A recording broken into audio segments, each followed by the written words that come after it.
Хүний тухай арчлын тухай парламентын тухай. Thank you so much for coming, and I would like to thank Хүмүүс эрхийнхээ хувьд адилхан Эрүүл мэндийн шийдэл ажиллагааны хүний эрхийн асуудал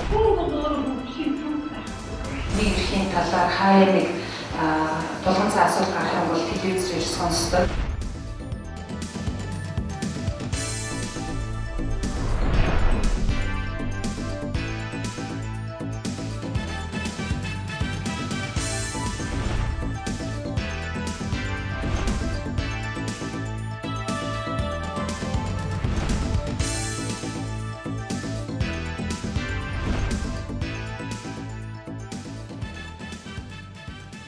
За Монгол Улсын хүний эрхийн үндэсний комиссийн тухай хуулинд бүх нийтэд хүний эрхийн боловсрал олох, боловсролыг хөгжүүлэх талаар ийм заалтууд байдаг. Тэгэхээр энэ заалтыг хэрэгжүүлэх ажлын хүрээнд хүний эрхийн боловсролыг олон нийтэд тэр дундаа одоо зорилттой бүлгүүдэд төгөх ийм зорилготойгоор үндсэндээ энэ сүүлийн 13 жил бол хүний эрхийн үндэсний комисс ажиллаж байгаа. Тэгэхээр боловсролыг бүх нийтэд түгээн дэлгэрүүлнэ гэдэг маань нэгдсэн улсын байгууллагаас батлан гаргасан хүний эрхийн дэлхийн боловсрол хөтөлбөрийн дагуу үндсэндээ агуулга нь чиглэгдэж явж байгаа. Тэр дундаа яг хүний эрх ямар одоо чиглэлд ямар хүмүүс зорж хийх ёстой вэ гэдэг дээр бол бид нар гол зорилгоо болгосон юм байна. Тэгэхээр энэ олон нийтийн цуврал лекц гэдэг бол олон нийтэд тодорхой хүний эрхийн зөрчилтэй холбоотой сэдвийн хүрээнд боловсрал олох зорилгоор бол чиглэгдэж явагдаж байгаа. Жишээлбэл сүүлийн 2 жилд нээлттэй нэгэн форумтай хамтарч хийсэн энэ олон нийтийн лекцээр дамжуулаад бид нар хүний эрх тэр дундаа одоо сэжигтэн ялагдагчийг эрүүл мэндийн шийдэх ажиллагаанд хамгаалах эрх гэдэг юм уу, эсвэл одоо парламент дахь хүний эрх, за хөнгөвчлөх хэмжлэгтэй холбоотой, ялангуяа эрүүл мэндийн хамгаалах эрхтэй холбоотой заалтууд, хүний эрхийн боловсрал, сургуулийн орчинд одоо ямар байх ёстой гэдэг дандаа ийм сэдвчилсэн зорилгоор энэ лекцүүдийг бол мэрэгссэн ийм судлаач эрдэмтэн хүмүүсээр бол тавьж хэлцүүлж байгаа. Тэгэхээр энэний гол зорилго нь болохоор ерөөсөө энэ хүний эрхтэй холбоотой бүх одоо хөтөлбөрүүд, бүх одоо ойлголтууд олон нийтэд тэр хэмжээгээс хүрээсээ тэр дотор заалтууд нь хүний эрхтэй жоохон яаж холбогдож байгаа гэдэг дээр бид нар хүмүүст энэ олон нийтийн лекцээрээ дамжуулж хүний эрхийн боловсролыг олох чиглэлийн үйл ажиллагаа явуулж байгаамаа. Тэгээд энэ DVD-ийн энэ лекцүүдийн нээлтийг одоо ингэж багцлж хүргэж байгаа, энэ хүргэж байгаа нийтлүүд, энэ хүргэж байгаа лекцүүд та бүхний ч гэсэн одоо хүний эрхийн боловсрал, хүний эрхийн бүх одоо үйл ажиллагаанд чинь тус нэмэр болох хаа гэж бид нар төлөвлөж хийгдсэн учраас та бүхэнд энэ ажилд чинь бас амжилт хүсье. Нээлттэй нэгэн форумын стратегийн нэг үндсэн чиглэл бол хүний эрхийн үндэсний механизмыг бэхжүүлэх явдал юм. Энэ хүний эрхийн үндэсний механизмыг бэхжүүлэхэд бид хүний эрхийн үндэсний комисстай хамтран олон чухал ажлыг хэрэгжүүлдэг. Энэ хүрээнд тухайлбал хүний эрхийн тухай ярилцсан өглөөний сар бүрийн уулзалт байна. Мөн хүний эрхийн олон нийтийн лекц. Хүний эрхийн олон нийтийн лекцийг онцгойлон авч хэлэхэд бол энэ хүний эрхийн ойлголтыг түгээн дэлгэрүүлэх, хүний эрхийн мэдрэмж хандлагыг бүхий л салбарт гүнзгийрүүлэх, хүний эрхийг онлын түвшинд хөгжүүлэхэд бол өөрийн гэсэн хувь нэмрээ оруулж байгаа чухал арга хэмжээ гэж хэлж болно. Бид энэхүү арга хэмжээндээ хүний эрхийн чиглэлээр өндөр мэрэгсэн, энэ чиглэлээр судалгаа шинжилгээ хийдэг гадаад дотоодын эрдэмтэн судлаачдыг бол урьж оролцуулж тэдний одоо ариун туршлагаас нь яриалахын зэрэгцээ тухайн одоо салбарт хүний эрхийн ямар одоо чухал асуудлууд байна, энэ асуудлыг шийдэхэд ямар одоо чухал одоо хувь нэмрээ иргэд олон нийт төр иргэний нэгэн байгууллага хийх боломжтой вэ гэдэг талаас бол бид бол ярилцсан юм аа.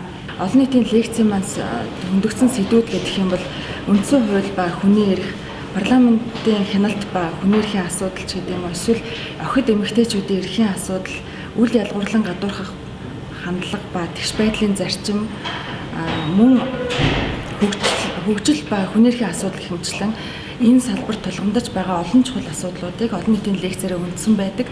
Энэхүү олон нийтийн лекцийг өнөөдөр бид нар олон нийтэд бас DVD хэлбэрээр хүргэх гэж байгаа нь бол чухал ач холбогдолтой юм. Ингэснээрээ бол олон нийтийн лекц маань тухайн одоо танхимдаа яригадаад өнгөрөх асуудал биш, бас мөн иргэд сонирхсон хүмүүс бол бас хэдийд ч энэ сэдвүүдээр өөрсдийн ялангуяа сонирхсон сэдвийн лекцийг бол болоод үзчих боломжийг нэмэгдүүлж байгаа. Энэ лекцийн хүртээмжийг нэмэгдүүлж байгаараа бол энэ DVD бол онцгой чухал ач холбогдолтой гэж бодож байна.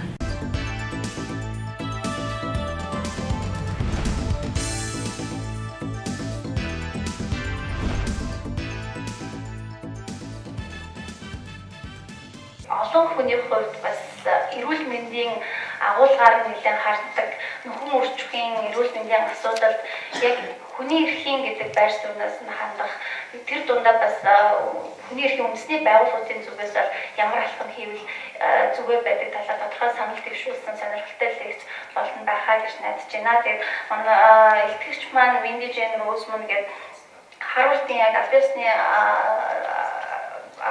ёсных нь ажил нь болохоор энэ Харвардын их сургуулийн хуулийн сургуулийн хүний эрхийн академик хөтөлбөрийн захирал гэж явдаг. Тэгээд энэ өөрөө бол хүний эрхийн хөтөлбөрт ажиллахаас өмнө бол Харвардын их сургуулийн нийт эрүүл мэндийн асуудлаар бол нэлээд олон жил ажилласан. Тэгээд төрийн бас байгууллага болон академик институтууд бол одоо сургууль судалгааны байгууллагуудад бол олон жил ажилласан туршлагатай судлаач профессор хүн байгаамаа. Тэгээд та бүхэнд бол энэ товч танилцуулгыг бас бүгд тараас уучраас уншаад хэрэггүй байх гэж бодож байна. Тэгээд учраас ингээд ихтэй орё. Тэгээд дахиад та бүхнийг хүлээлгэсэндээ хүлцэл өчье. Тэгээд цөөхөн ч гэсэн маш их сонирхож цаг зав гаргаж ирсэн та бүхэнд одоо маш их баярлж байна. Тэгээд тоноос илүү чанар чухал гэдэг учраас бас та бүхэн энэ илтгэлийг сонирхолтой болсон гэж үзэх юм бол бид нар илтгэлийн одоо бүрэн бичлэг текстээр бид нараас та бүхний найз нөхдөд хамтран ажиллаж байгаа хүмүүст бол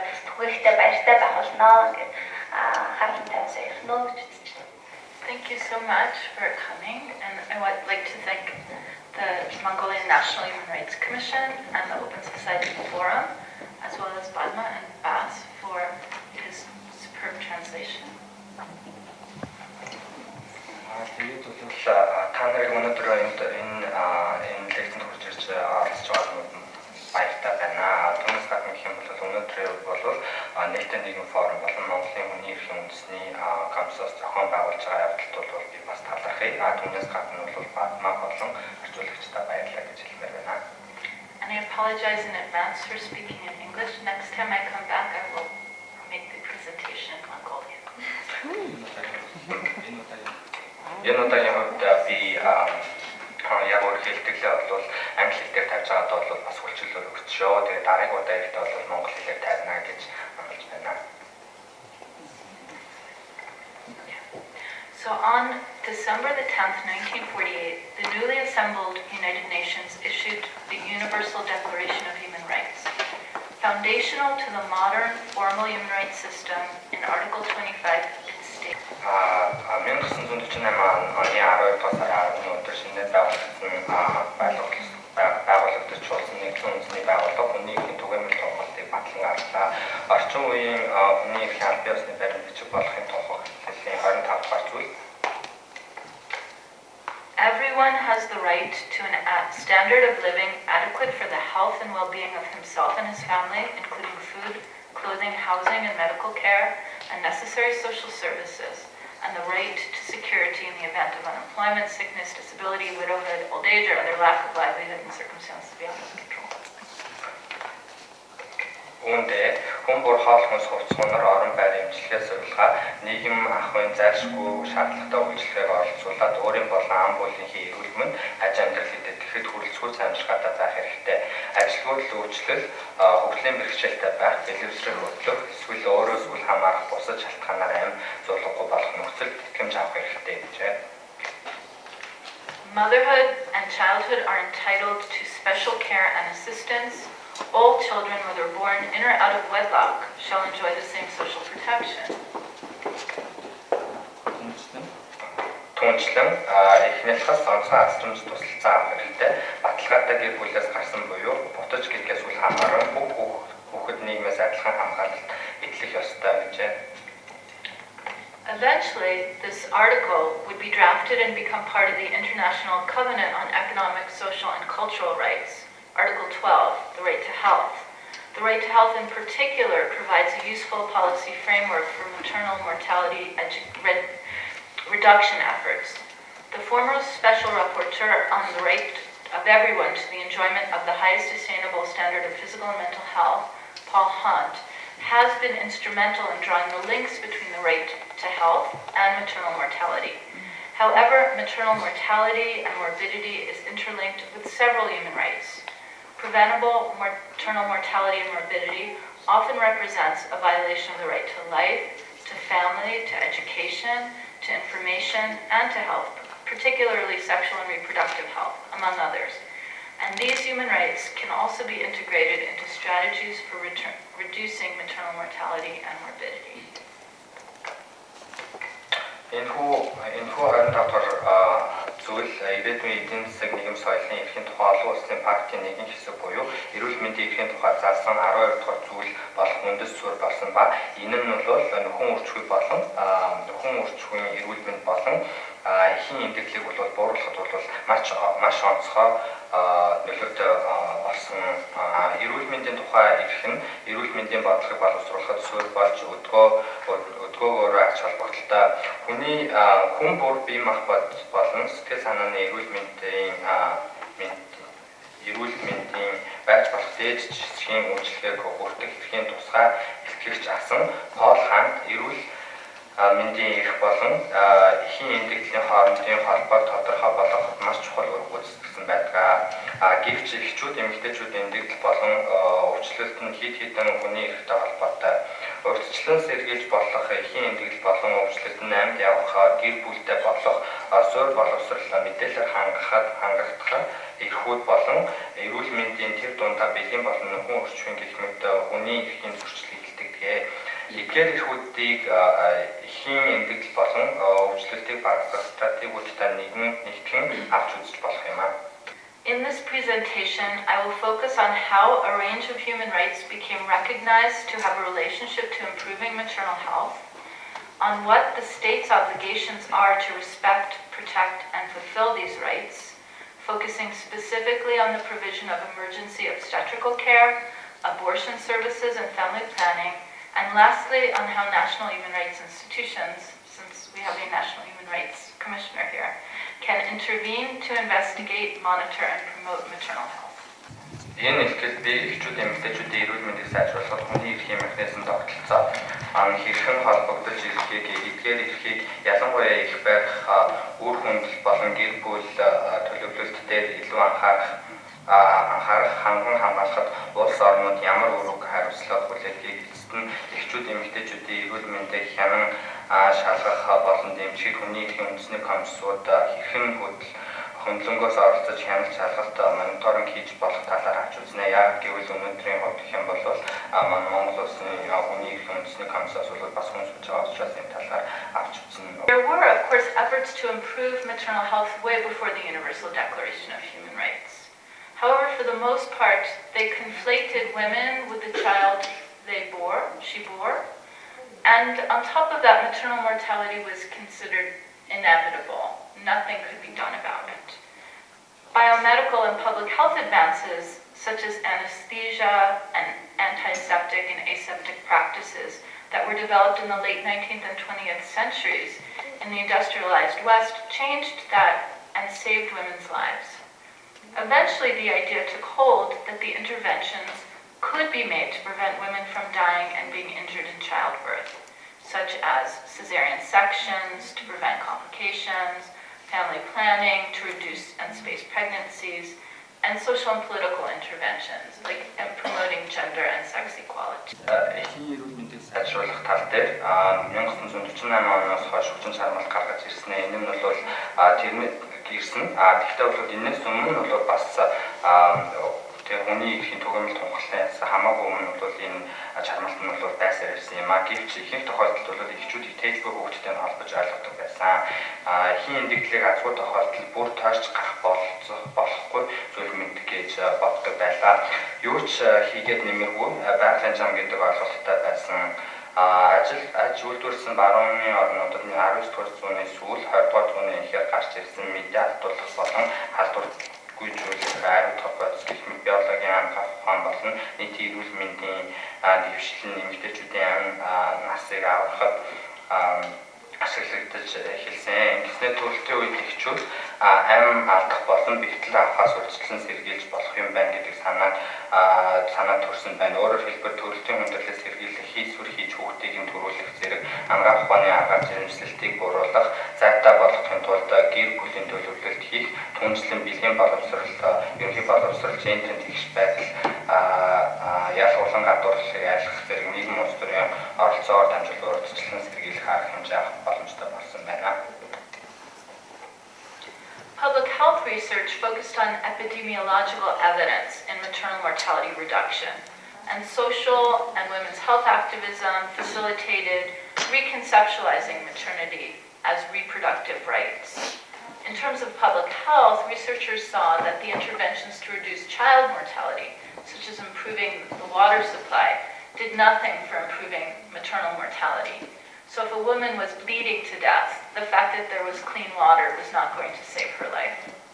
Similarly, women's rights activists, particularly in the 1970s and 80s, reconceptualized state population policies that coercively sterilized women and were driven by achieving targets as human rights issues, symbols of women's lack of decision-making and power over their own personal lives. Эрхийн нөхцөлийг бууруулах, давхар судлалын нотлохоонд анхаарлаа хандуулсан нийтийн эрүүл мэндийн судалгаад олон идэвхтэй нийгмийн хөдөлгөөнүүд эхчүүд эрхийг нөхөн үржихийн эрхимэн авч үзэх концепт бий болоход нөлөөлжээ. Нийтийн эрүүл мэндийн хувьд цэвэр ус сайжруулсан хүнс тэжээл зэрэг хүүхдийн эндэгдлийг бууруулах арга хэмжээний эхчүүдийн эрүүл мэндийг эхийн эрүүл мэндийг хамгаалах тал дээр үр дүнгүй болохыг судлаачид ажиглажээ. Их хөхс эрхтэрэ тулан цусалдаж байхад цэвэр усны хангамжийн хэрэг байхгүй шүү дээ. Цусалдаж байгаа нөхцөлд бол цэвэр ус байлаж гисэн бол энэ бол ямар нэгэн тус юм байхгүй. Нөгөө талаар бол 1980-аас 70-80-аад онд эмэгтэйчүүдийн эрхийг хамгаалагчид эмэгтэйчүүдийг албан хүчээр үгүй болгодог хүн амын тоог хязгаарлах төрлийн бодлогыг өөрчилж өөрсдийн амьдралдаа шийдвэр гаргах эрх мэдлэгүй байдлын бэлэг тэмдэг болсон хүний эрхийн асуудлыг шийдвэрлэх хүсэлтэд хөтлөгдөж эхэлсэн.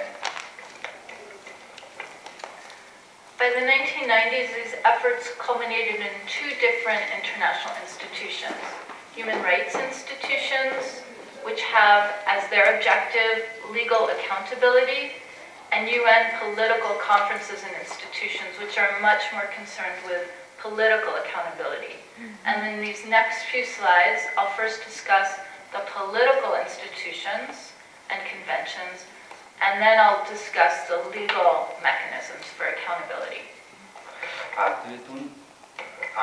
Эдгээр хүчин чармайлуудаас уялдаад бол яг хоёр арга замаар харьцуу уялдаад хоёр арга зам бол гарч ирсэн. Нэг талаар гэх юм бол гэрээ эрх зүйн хариуцлага хүлээлт бүхий хүн гарч ирсэн. Нөгөө талаар гэх юм бол улс төрийн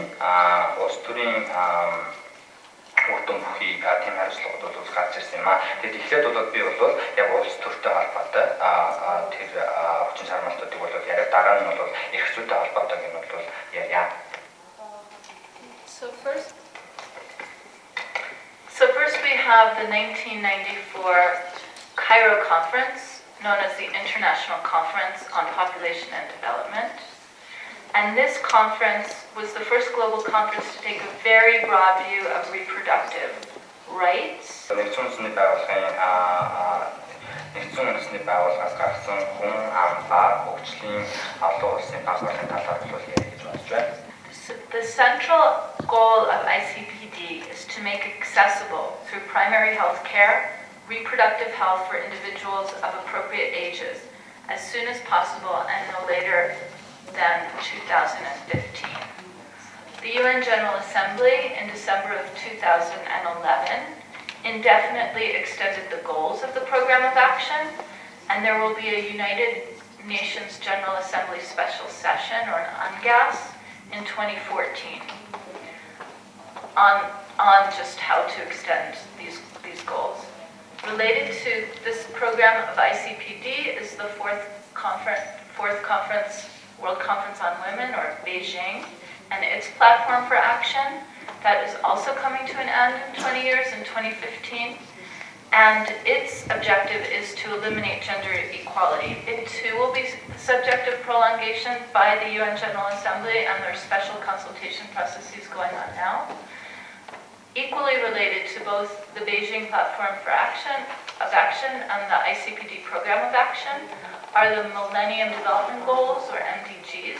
Those two are also coming to 20-year end, and they are again the subject of another international conference at the UN to extend their time period.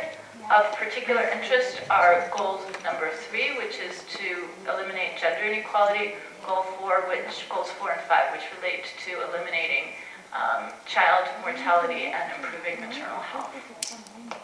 Тэгээд энэ яаж бол хүн 20 жилийн үйл ажиллагаатай энэ баг болоос гарсан 20 жилийн үйл ажиллагааны хөтөлбөр нь бол одоо яг ингээд 1994 оноос бол хойш 20 жил болоод бол ерөнхийдөө бол яг өөрсдийнхөө тавьсан зорилтуудын бол гүйцэтгүүлэх хугацаа нь болсон байгаа. Түүнээс хойш бол эцэст нь бол 2011 оны 10 дугаар сарын 21 өдөр бол нэгдсэн үндэсний байгууллага эрүүл мэндийн эрхийн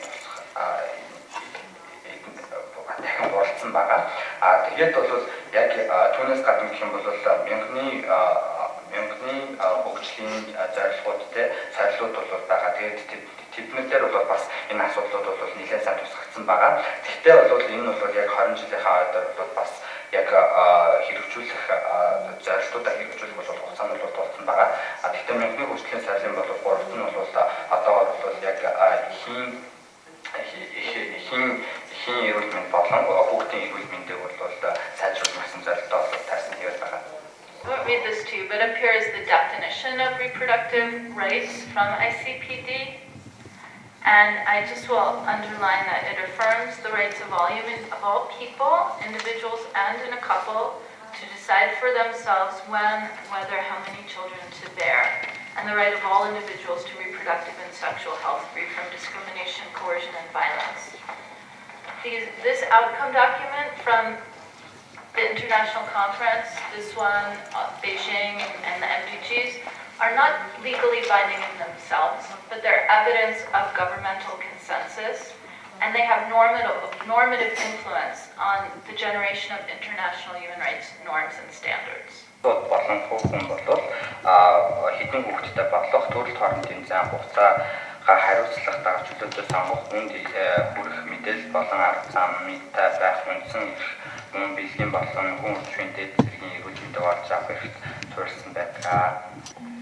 So in terms of legal instruments and norms, maternal mortality has become a matter for doctrinal development as well, due in part to advocacy as well as strong intergovernmental action and bilateral efforts by the UK's development agency DFID, Sweden's development agency SIDA, and many others.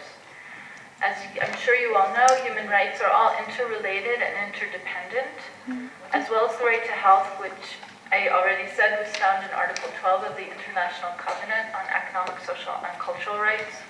There is, in the Convention on the Elimination of All Forms of Discrimination Against Women, Article 24, which is the right to health, as well as, Article 12, and in the Convention on the Rights of the Child, Article 24, and many, many other rights.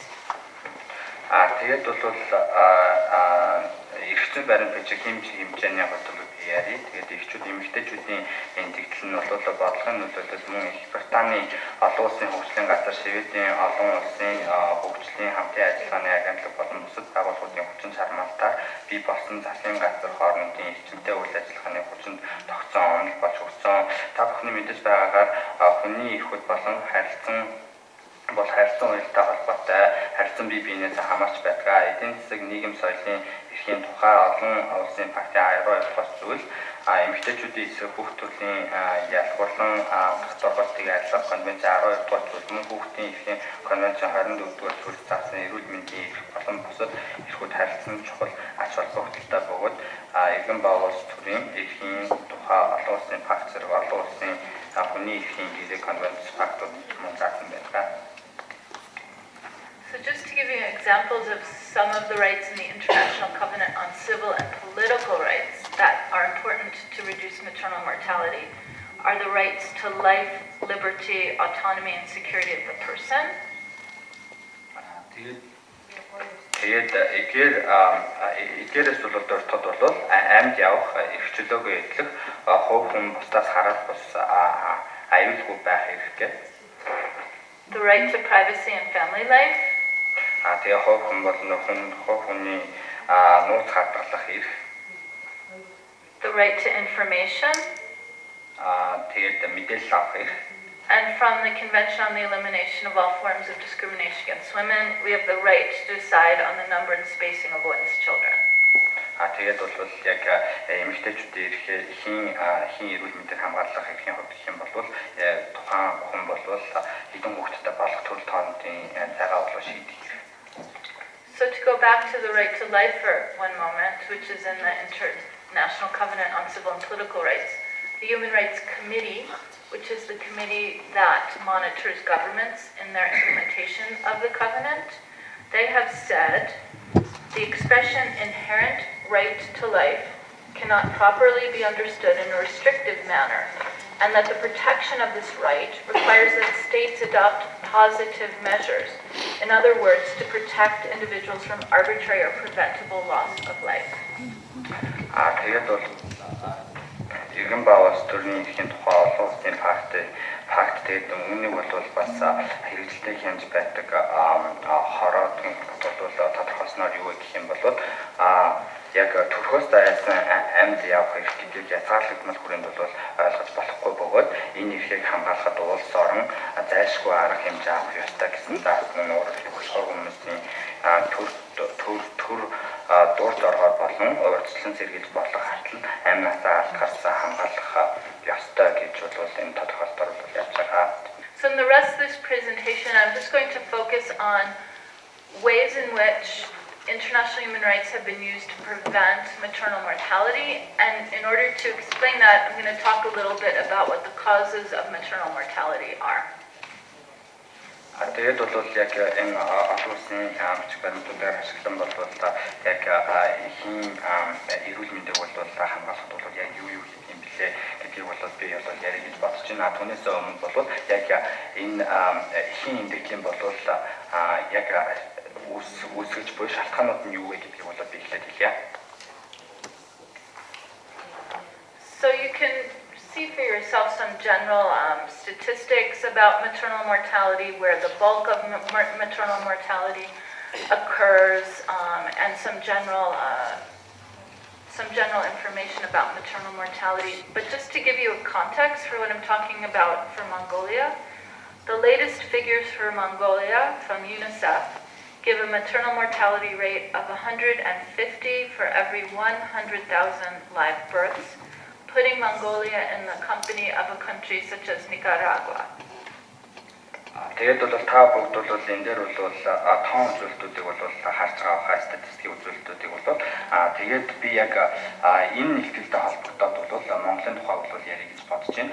UNICEF-ийн гаргасан төлөвийн судалгаагаар бол Монголд бол 100 мянган амьд төрөлт бол тутамд 150 их бол эндэгдэж байна гэсэн бол тооцоо бол гарсан байгаа. Энэ нь бол юу вэ гэх юм бол Монгол бол зүйл дээр бол Никарагуастай бол энэ тэнцүү явж байгааг харуулж байгаа маа. By comparison, the United States has a rate of maternal mortality of 8 for every 100,000 live births. Uzbekistan, 21 for every 100,000.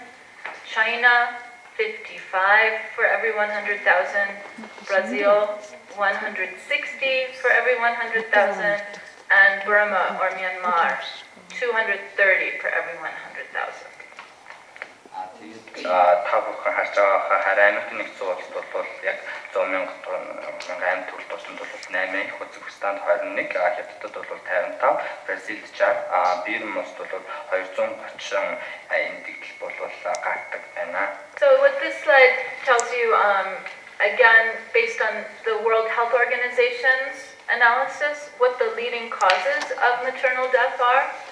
75% of maternal deaths are accounted for in this slide.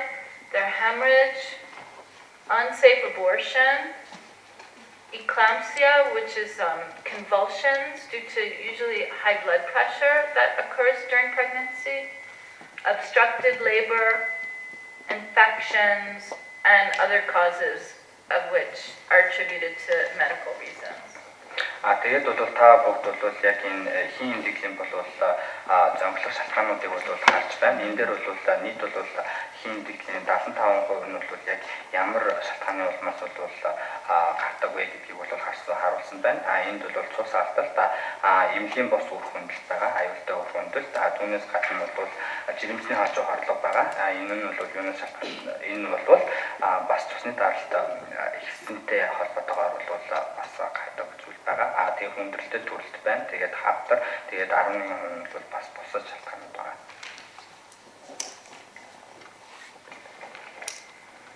So as for the other 25%, WHO classifies them as indirect obstetrical complications, and those are generally related to pre-existing conditions such as HIV, malaria, anemia, and people have even done research to show domestic violence can also be a cause of maternal mortality.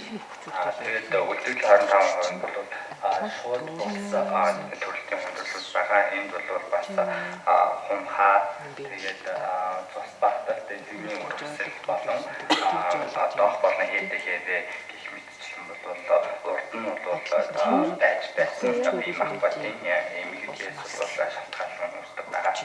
So on this slide are some of the kinds of questions that human rights advocates and researchers ask about what can be done.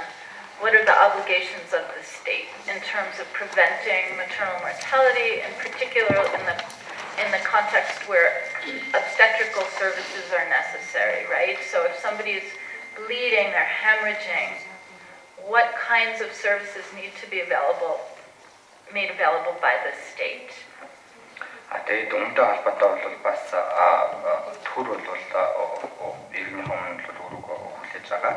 Тэгээд бол яг төр бол яг юу хийх ёстой вэ? Жишээ нь гэх юм бол тухайн хүн бол цус алдаж байгаа юм уу? Цус алдаж байгаа тохиолдолд бол яг ямар төрлийн бол үйлчлэгээ бол үйлчлэгийг бол хангах ёстой вэ гэдэг асуудал бол гарч ирж байгаа. And these questions are related to the next slide that I'll get to in a minute, but if you'll indulge me, I just want to talk in some depth about what the state's obligations are under international human rights law with regard to maternal mortality. And across all human rights, we look at three aspects of state obligation: the obligation to respect, the obligation to protect, and the obligation to fulfill. Тэгээд бол үүнтэй холбоотойгоор бол яг улсууд бол өөрсдийн бол саяхан баталсан гэрээ олон улсын гэрээ хэлэлцээрүүдийн хүрээнд бол яг ямар үүрэг бол хүлээдэг юм бэ гэдгийг бол би бол хэлье. Яг энэ хүний эрүүл мэндийн эрхээс гадна бол бас бүх хүний эрхтэй бол энэ бол ерөнхийдөө бол хамаатай байгаа. Нэгдүгээр бол юу гэх юм бол хүнсэн зэглэх эрх байгаа. Тэгээд хамгаалах эрх тэгээд нөгөө нь бол хангах эрх байна. So to respect rights means the state must not interfere with human rights, such as the right to health. It should not adopt discriminatory laws or policies. Тэгээд гэдэг үүрэгтэй бол юу ард вэ гэх юм бол улс орнуудад төр нь бол гадуурхсан, ялгуулан гадуурхсан бодлого ба хууль хэрэгжүүлэх мэтээр бол эрүүл мэндийн эрх зэргийг бол хүний эрхийг зөрчиж болохгүй. Тэгээд хүний яг эрүүл мэндтэй бол холбоотой бол шууд хөндлөнгөөс орж ирэх хэрэггүй. Protect means that states must ensure that third parties, such as non-state actors, generally these turn out to be mother-in-laws or other family members, do not infringe on the enjoyment of human rights by the rights holder.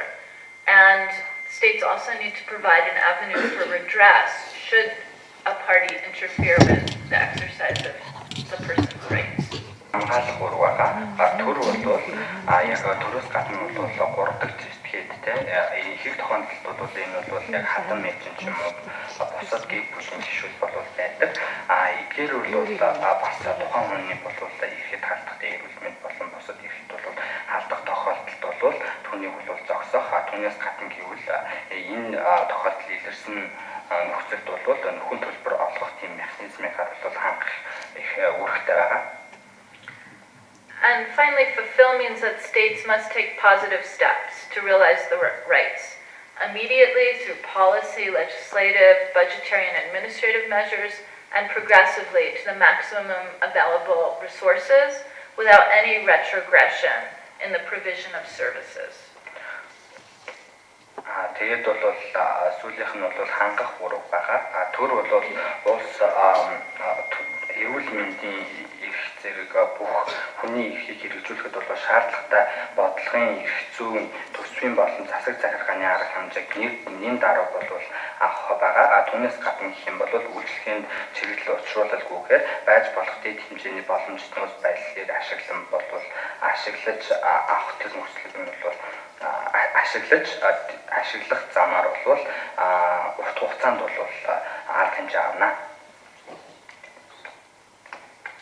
And just what this means in terms of UN doctrinal development is through the treaty bodies is that states parties must explicitly allocate adequate resources to maternal health care, including family planning information, commodities, and services. They need to implement measures to ensure that births are attended by trained healthcare providers and implement emergency care. Тэгээд бол төр бол эдийн засгийн нийгэм соёлын төр бол гэр бүл төлөвлөлтийн мэдээлэл эд бараа болон үйлчлэгээ зэрэг эхчүүд эмэгтэйчүүдийн эрүүл мэндийн халамжит зохих нөөц байдлыг хуваарлан хүүхэд төрөлтийг бол мэрэгцэн эрүүл мэндийн халамжийн ажилтнуудаар гадаж их барьдаг түншлэн төрийн тусламжийн их барих асаргаар суулгаар арга хэмжээг авдаг байх ёстой. As there is a link between restrictive abortion laws and maternal mortality, states bear responsibility for high rates of death and injury among women forced to resort to unsafe abortions. Where women and girls seek out medical treatment for miscarriage, unsafe or incomplete abortions, states must provide acceptable and accessible and quality medical care for women who suffer the consequences of an unsafe abortion. Failure to provide any of these services has been identified by UN human rights bodies as discrimination against women. Тэгээд бол дотоод төрж аюултай ба бүрэн бос хөрөнгөлт хийсэн охид эмэгтэйчүүдэд бол эмчилгээний үйлчлэгээ олгох хэрэгтэй боловсрол орнууд аюултай үр хөндөлтөөс бол эрүүл мэндийн янз бүрийн уршиг хамсч буй эмэгтэйчүүд эхчүүдэд хүртээмжтэй хүлээн зөвшөөрөгдсөн чанартай эрүүл мэнд эмнэлгийн бол халамж үйлчлэгийг бол үзүүлэх ёстой. Тэгээгүү тохиолдолд бол төр бол өөрөө бол бас хариуцлага хүлээх ёстой энэ үргийнхаа дагуу. And because certain groups of women face additional barriers, ethnic minorities, people living in very rural and isolated areas, the state must make additional efforts to reach these marginalized communities. Энэ чиглэлээр бол эрүүл мэндийн хэрэгцээ шаардлагыг гүйцэтгүүлж чадахгүй байгаа бэрхшээл учирч байгаа тодорхой бүлэг хүмүүс бас байгаа. Тэд ерөнхий хүн амаас бол идэвхтэйгээр бол эхчүүд, эмэгтэйчүүд гэдэг эмгэгдлийн өндөр хувьас болцоо чаналж байгаа хүмүүс бол байгаа. And finally, as maternal mortality and morbidity is a consequence of gender inequality and discrimination, states parties should address the underlying causes of discrimination and implement measures to empower women and girls to actualize the range of rights necessary to realize sexual and reproductive health. Тэгээд үүнээс болоод төрийн яг энэ үүргээ гүйцэтгэхгүй байгаа шалтгаанаас болоод эдгээр эмэгтэй хүмүүс болон эхчүүд болон эмэгтэйчүүд бол хохирч байгаа учраас төрийн зүгээс тухайн хүмүүсийг чадваржуулах болон бусад арга хэмжээг авчруулах тэдгээр хүмүүсийг. So under the right to health, the Committee on Economic, Social and Cultural Rights, the committee that monitors governments and their implementation of this convention and their law, has issued General Comment 14. And in General Comment 14, it tells governments how they need to be going about implementing the right to health. And they analyzed it in terms of availability, accessibility, acceptability, and quality, or what a lot of people call the AAAQ.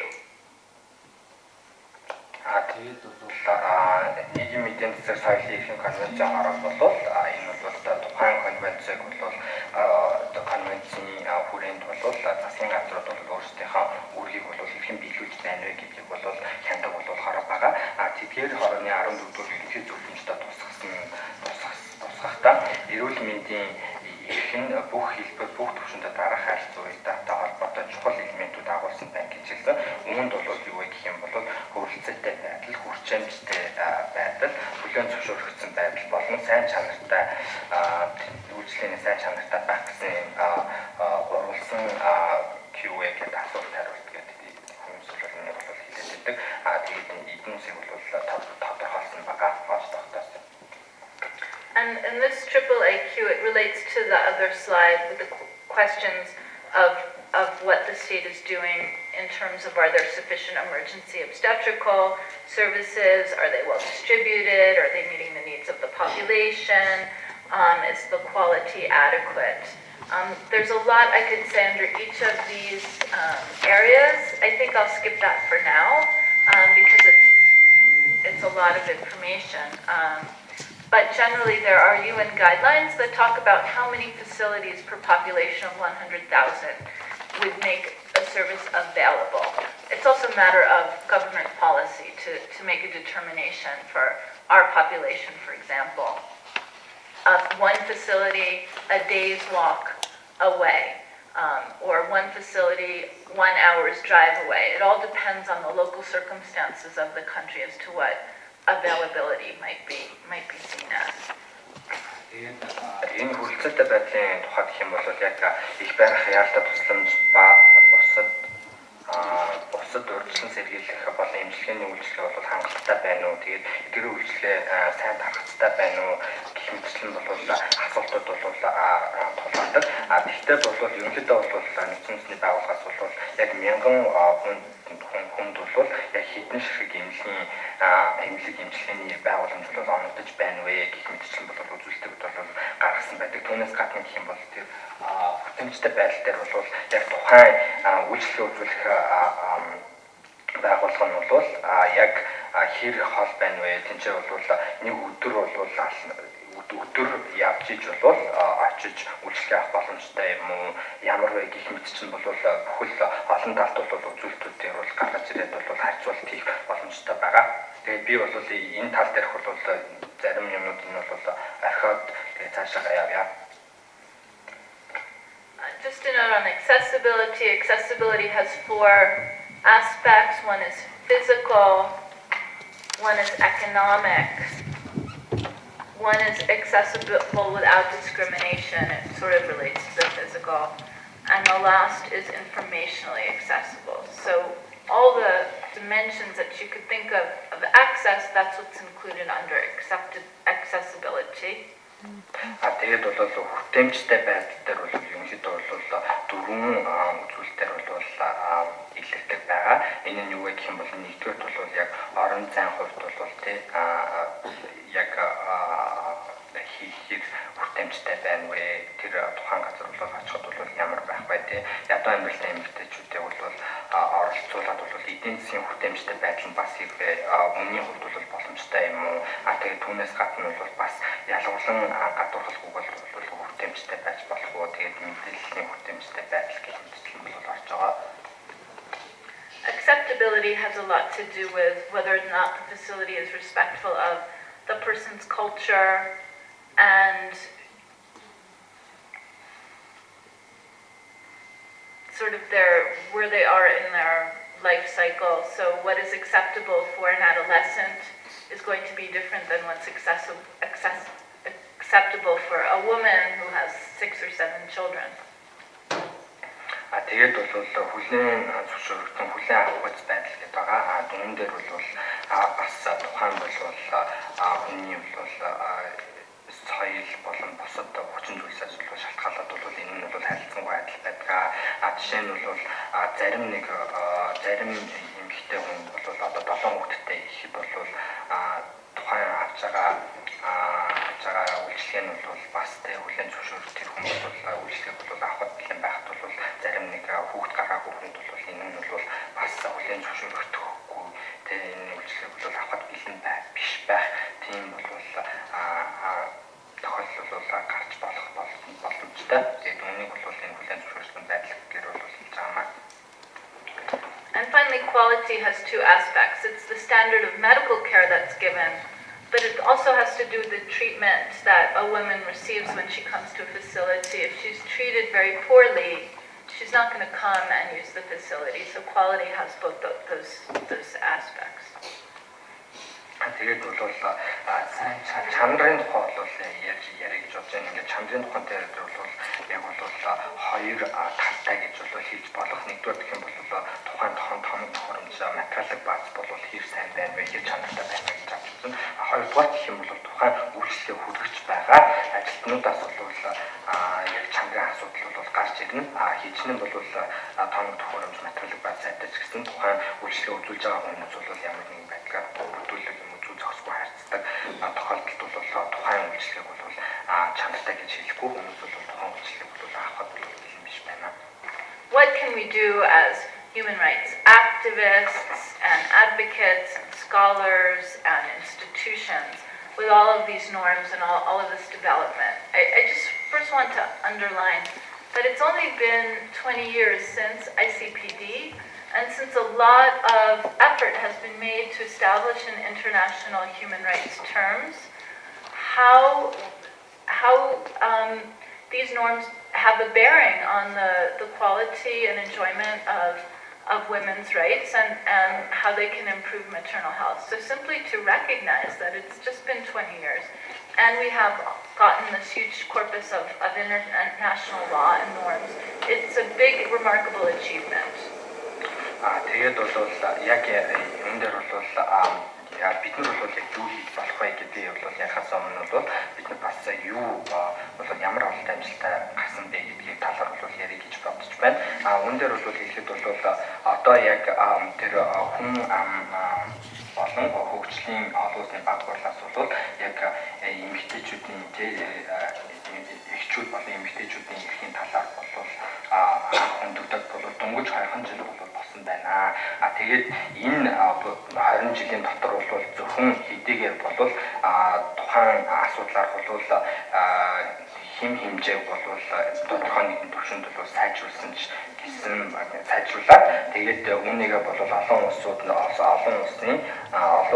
бол энэ гэрээнд бол оролцуулаад тэр хүмүүс тэр тухайн улсуудыг бол өөрсдийнхөө хууль тогтоомжинд бол тухайн гэрээнээс гарсан тэр хүний эрхүүдийн асуудлыг бол тусгаж өгсөн нь бол бас өөрөө бол маш том бол амжилт гэж би бол хэлмээр байна. A new field of human rights advocacy for traditional NGOs such as Human Rights Watch and Amnesty International, as well as for human rights NGOs such as the Center for Reproductive Rights, where I used to work for a number of years, and the Physicians for Human Rights, which I do a lot of consulting with. And I just want to talk about a report that Physicians for Human Rights did, which the picture of it is up there, called Deadly Delays, to give a model of the kind of health and human rights advocacy that can be done to great effect. Тэгээд сүүлийн жилүүдэд бол тэ хүний эрхийн манай Amnesty International болон бусад уламжлалт төрийн бус байгууллагууд бол яг энэ эрхийн зэгдэл юм уу тэгээд эхчүүд болон эмэгтэйчүүдийн эрүүл мэнд ба хүний эрхийн талаарх бол асуудал бол тууштай бол өөрсдөө бол хөөцөлдөж ирлээ. Тэгээд энэ талаар бол хүчин чармайлт бол гаргаж ирсэн. Тэгээд би бол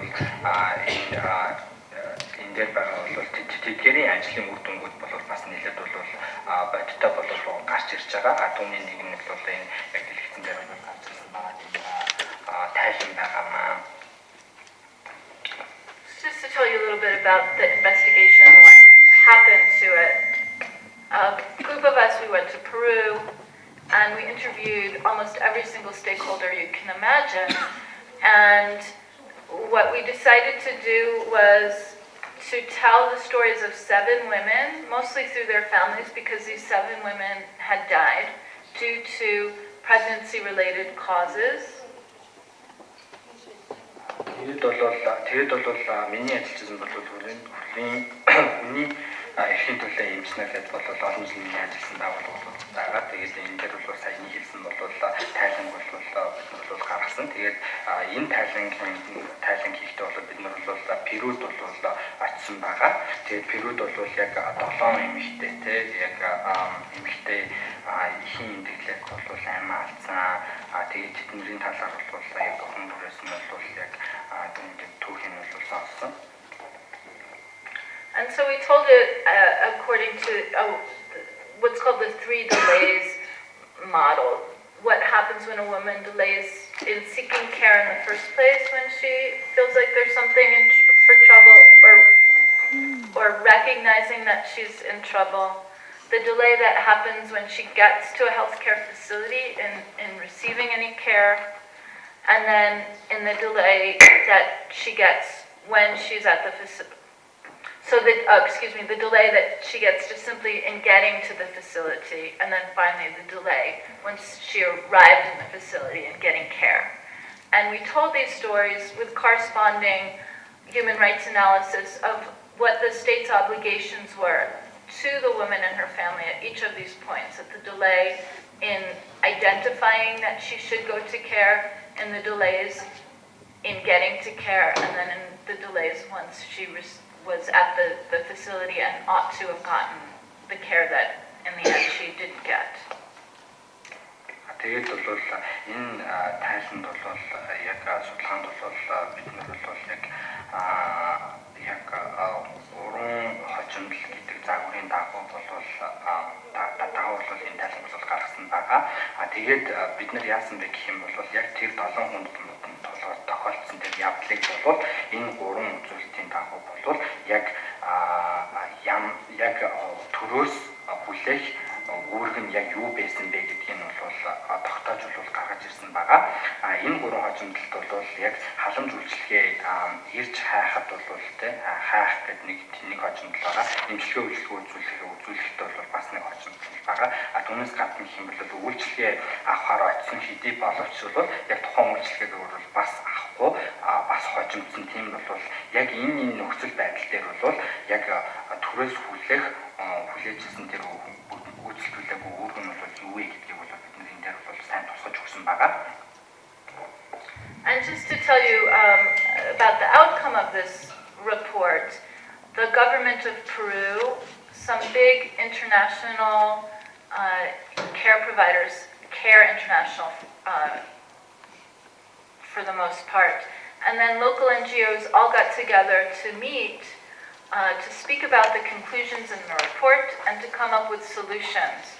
And with the resources that CARE could provide, as well as the healthcare facilities in this one community in Peru, and the willingness of the government to put resources and to modify the way in which services were provided, and with the monitoring of the local NGOs, a pilot project was launched in the communities where there was high maternal mortality, and there have been increased uses of the facility, and the hope is that over time there will be a reduction in maternal mortality and an improvement in health outcomes for women. Тэгээд гаргасан тайлангийн үр дүн юу байсан бэ гэх юм бол Перугийн засгийн газар болон бусад олон улсын бол яг энэ эмхийн үйлчлэгээ явуулдаг бол компаниуд бол хоорондоо бол хуран цуглараад хэвч яг юу нь болохгүй байна вэ гэдэг тал дээр бол бас өөрсдөө бол хэлэлцэн байгаа. Тэгээд бол яг одоогийн тухайн байсан нөөц болцоог бол яг хэрхэн ашигтай бол зарцуулах вэ. Тэгээд бол тэрнээс гадна бол яг засгийн газрын зүгээс гэх юм бол иргэдэд бол хөрсөн үйлчлэгийг хийх бол хэв хилэн байна гэдэг юм хэлсэн. Бол зүйлүүд бол маш сайн ярилцсан. Тэгээд бид нар бол яг үр дүнтэй эмнэлгийн үйлчлэгээ явуулах бол тийм загварыг бол гаргасан байгаа. Тэгээд үүний дагуу бол бид нар бол яг эрхийн имдэглэлийн бол өндөр түвшинтэй Перугийн нэг нутаг дэвсгэрт бол бас төслийн төсөл бол туршилтын төслийг бол хэрэгжүүлсэн. Тэгээд энэ туршилтын төсөлд бол яасан бэ гэх юм бол яг олон нийтийн бол оролцсон мониторинг бол бас их нэлээд бол оролцуулсан.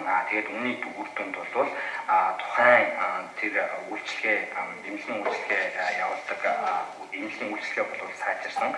Тэгээд бол үүний үр дүнд бол магадгүй урт хугацаанд эхийн эндэгдэл буурч тэгээд нөхөн үржихийн эмэгтэйчүүдийн нөхөн үржихийн их бол бас хамгаалагдаж дээрсдэх байхаа гэж бол би бодож байна. And I'd just like to conclude on following from the example of the way in Peru where government and NGOs could work together to improve maternal health outcomes.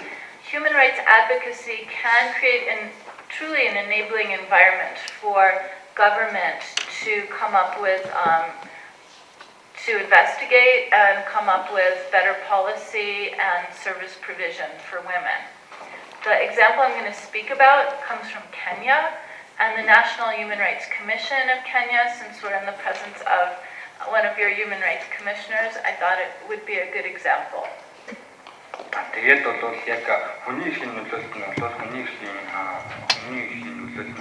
үндэсний консулын бус талуудаа хамтарч ажиллах татаа орчин бүрдүүлэх хувь нэмэр оруулах боломжтой юм аа. Тэгээд бол би бол яг энэ тал дээр бол яг энэ тал дээр бол Кенийн туршлагаас бол та нартай бол хуваалцъя гэж бодож байна. So two NGOs in Kenya, the Federation of Women Lawyers and the Center for Reproductive Rights, my old NGO, submitted a complaint to the Kenyan National Human Rights Commission on the basis of a fact-finding they had done in a report about maternal mortality in one public hospital in a slum district in Nairobi, the capital city. Тэгээд бол нөхөн тус эмэгтэй хулчуудын холбоо болон хөрчгөн төр хамтран бол Найроби дахь борчуудын хорооллын нэг эмнэлэгт бол их насгалсан эмнэлгийн нөхцөл байдлын талаар бол Кени улсын хүний эрхийн комисс бол гомдол гаргасан.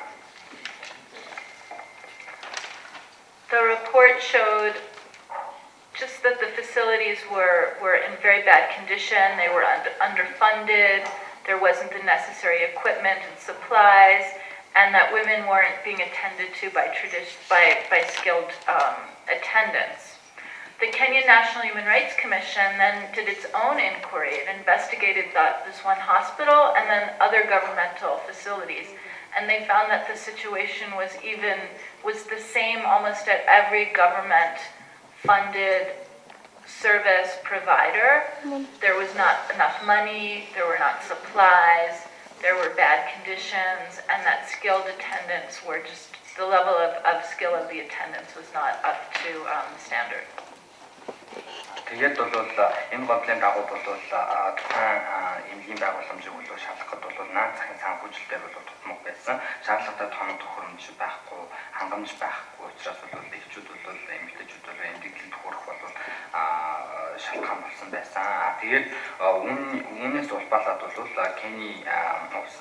Кени улсын хүний эрхийн үндэсний комисс бол бусад төрийн бол эмнэлгийн байгууламжуудын нөхцөл байдлаар бол бас шалгалт хийсэн байгаа. Тэгээд энэ шалгалтаар бол бас түрүүний дээр дурдсан нөхцөл байдлууд бол илэрч бол яг адилхан төвшөнд байна гэдэг нь бол батлагдсан. So the commission, on the basis of their report, decided to open a public inquiry and just let anybody who could come forward and to participate to tell their stories and to provide their suggestions for how to improve the situation. The public consultation is still ongoing, and at the end, when they close the consultation, the commission will put together a report with recommendations to the president and to parliament. And because it's been such a participatory process, there's a lot of felt sentiment that this will actually make an impact and improve the situation. Тэгээд үүний дагуу бол яг одоо Кени улсд бол яг олон нийтийн асуудал бол явагдаж байгаа. Тэгээд энэ олон нийтийн асуудал бол бас олон талд хүмүүс болон олон талд байгууллагууд бол оролцож байгаа. Тэгээд энэ асуулгыг бол дуусны дараа болвол тайлангаа болвол тэд нар бол улсын парламент болон парламенттай бол өргөн барих гэж байгаа. Тэгээд энэ явцад болвол нэлийн хүмүүс бол идэвхтэй оролцсон учраас болвол энэ асуулын үр дүнд болвол бас нэг бол бодит зүйл бол хийгднэ гэсэн бол тийм бизнес байгаа. Thank you for your attention, and again to Basa for his translation. And I'm happy to open questions and have a discussion.